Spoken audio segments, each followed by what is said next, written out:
अस्सलाम वालेकुम। आज जो हमारा लेक्चर है वो इकोनॉमिक्स का लेक्चर है, लेक्चर नंबर 6 और चैप्टर है आज हमारा चैप्टर नंबर 4। लास्ट टाइम हम लोगों ने कुछ टॉपिक डिस्कस किया था, फैक्टर ऑफ प्रोडक्शन का ही हमने स्टार्ट किया था कल जो प्रीवियस लेक्चर में। वो हम लोगों ने फैक्टर ऑफ प्रोडक्शन में जो पहला पार्ट था लैंड का वो हमने स्टार्ट किया था। लैंड की हम लोगों ने कैरेक्टरिस्टिक्स कुछ पढ़े थे और कुछ हम लोगों ने पढ़ी थी उसकी इंपॉर्टेंस। आज जो हम लोग टॉपिक करने लगे हैं वो है factor influencing the productivity of land. Land के मतलब कौन कौन से ऐसे फैक्टर्स हैं या कौन कौन से ऐसे अवामिल हैं जो कि प्रोडक्टिविटी को बढ़ा सकते हैं लैंड की, यानी कि जिनका जो अमल दखल है वो लैंड की प्रोडक्टिविटी के हवाले से है, वो आज हम लोग डिस्कस करेंगे। जैसे मैंने आप लोगों को बताया था कि इस चैप्टर में से लॉन्ग क्वेश्चन जो सा है वो आता है पेपर में और ज्यादातर चांसेस होते हैं कि वो फैक्टर्स पूछता है कि factor influencing the productivity of land का पूछ सकता है, फैक्टर्स वो लेबर के पूछ सकता है, फैक्टर वो कैपिटल के पूछ सकता है, फैक्टर्स वो ऑर्गेनाइजेशन के पूछ सकता है। इसमें जो सबसे इंपॉर्टेंट फैक्टर्स हैं वो लैंड के हैं और उसके हैं कैपिटल के इंपॉर्टेंट है। आज हम लोग देखते हैं कौन कौन से ऐसे अवामिल हैं जो जमीन की प्रोडक्टिविटी को बढ़ा सकते हैं, जमीन की इस्तादात कार्ड को बढ़ा सकते हैं, वो कौन कौन से फैक्टर्स हैं। इनमें सबसे पहले आ जाता है कुदरती अवामिल यानी कि नेचुरल फैक्टर्स। नेचुरल फैक्टर में सबसे पहले आ जाता है तबीई खसूसियात जो कुदरत की तरफ से है। मैंने आपको ये भी बताया था कि जमीन वो वाहिद फैक्टर ऑफ प्रोडक्शन में से एक आता है जिस जो कि गॉड गिफ्टेड है, जो कि गिफ्टेड बाय द गॉड है, यानी कि जिसमें इंसान का किसी किस्म का कोई अमल दखल नहीं मौजूद। तो इसमें जो पहले है नेचुरल फैक्टर्स ऐसे फैक्टर्स है जिसमें इंसान की काविशें नहीं शामिल होती, इंसान की कोशिशें नहीं शामिल होती, बल्कि वो अल्लाह ताला की तरफ से मौजूद होती है।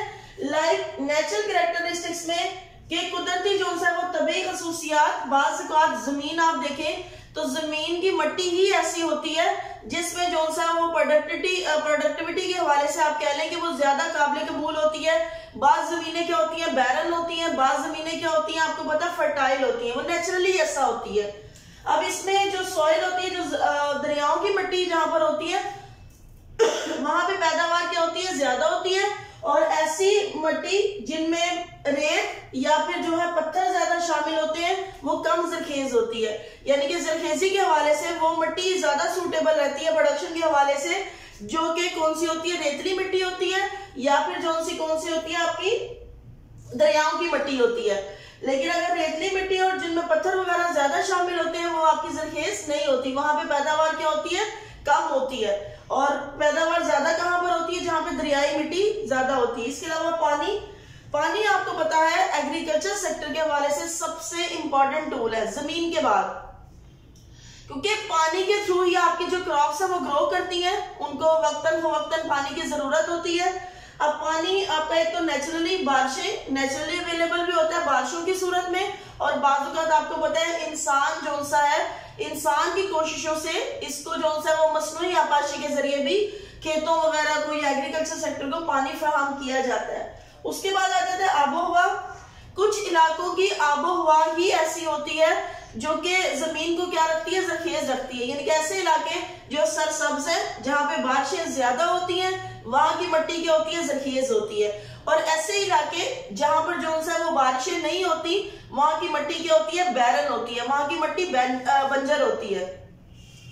इसके अलावा देखें यानी कि क्लाइमेट या आबोहवा के हवाले से मैं आपको बता रही थी कि ऐसे इलाके जहां पर जो सा है वो बारिशें वगैरह या जंगलात वगैरह ज्यादा है वहां की मिट्टी क्या है, जरखेज है। और ऐसे इलाके जहां पर जो सा है वो सहरा वगैरह है या माउंटेन्स है, वहां की जो मिट्टी होती है वो क्या होती है, ज्यादातर बंजर होती है। क्यों? क्योंकि वहां की जो मिट्टी होती है वो पथरीली मिट्टी होती है, वो पत्थरों से होती है। आपको पता पहाड़ है वो रेत के पत्थरों से बने होते हैं और वहां पे काश्तकारी वगैरह पॉसिबल नहीं हो पाती। उसके बाद देखिए नंबर 2 पे पहला हम लोगों ने पॉइंट पढ़ा जो नेचुरल फैक्टर जो अल्लाह ताला की तरफ से इंसान को जो सा वो अवेलेबल है। नंबर 2 पे आ जाते हैं इंसानी कोशिशों से कौन सी ऐसी चीजें हैं जिससे जमीन को क्या किया जा सकता है, बेहतर बनाया जा सकता है। इसमें इंसान का अमल है। बाज़ देखें इंसान बैरन जमीनों को भी फर्टिलिटी में कन्वर्ट कर देता है, यानी कि इंसान इतनी मेहनत करता है उन जमीनों पर, उसको बार बार कल्टीवेट करता है, काश्तकारी करता है, उसके ऊपर हल चलाए जाते हैं, इरिगेशन सिस्टम को इतना बेहतर बना देता है कि बैरन जमीनों को भी वो कन्वर्ट कर देता है किसमें, फर्टाइल लैंड्स में। यानी कि इंसान की कोशिशों से काफी हद तक जो है वो बैरन जमीनें कन्वर्ट हो जाती है किसमें, फर्टिलिटी में।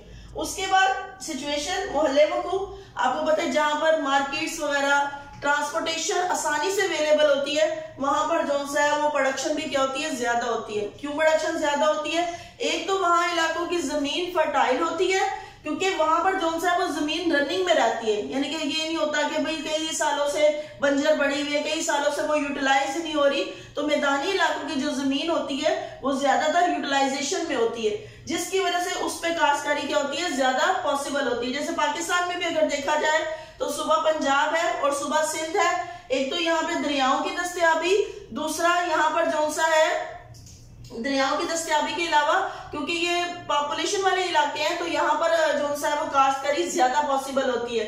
जबकि अगर दूसरी साइड पे देखा जाए बलोचिस्तान और जो सा आपका NWFP है या KPK है, खैबर पख्तूनख्वा, यहाँ की जमीन ज्यादा फर्टाइल नहीं है, यहाँ की जमीन ज्यादा बंजर है, यहाँ पर पानी ज्यादा अवेलेबल नहीं है, जिसकी वजह से यहाँ की जमीनें क्या है, बंजर है।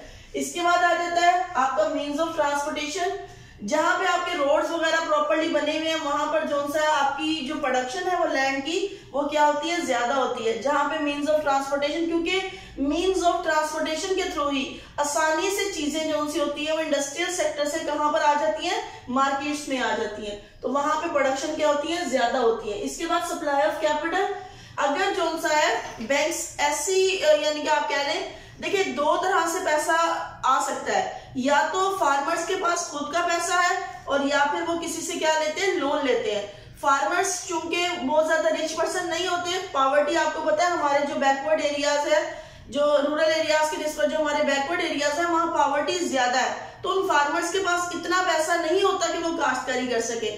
अगर बैंक्स जो है वो ऐसी फैसिलिटीज प्रोवाइड कर सके कि जिसमें जो है वो फार्मर्स वगैरह को भी क्या दिया जा सके, कर्ज दिया जा सके, तो वहां पे क्या होता है, वहां पे प्रोडक्शन क्या हो सकती है, लैंड की ज्यादा हो सकती है।